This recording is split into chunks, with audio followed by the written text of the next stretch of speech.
I want to share with you a story.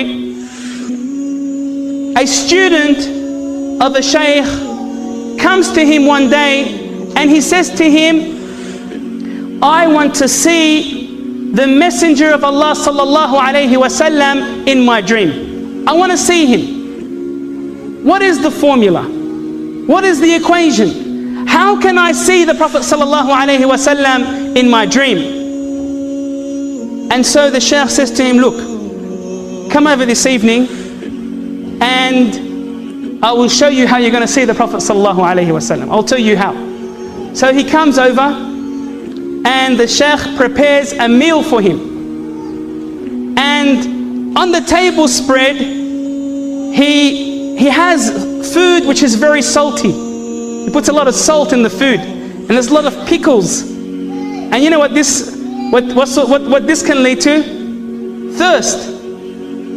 And there's no water on the table spread. No water. He says, Shaykh, some water please. He goes, no water. Bas Shaykh, khalas, no water. So he obeys his teacher. He's a good student, alhamdulillah.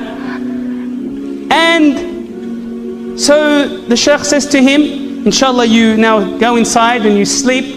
And in the morning, I'll teach you how to see the Prophet sallallahu alaihi wasallam in your dream.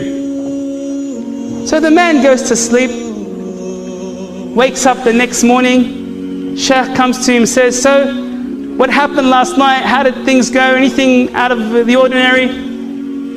He says to him, Shaykh, I had dreams. Khair inshallah. What dreams did you have? He said, I dreamt I saw rain. I saw rivers, I saw oceans. So all of his dream was about what?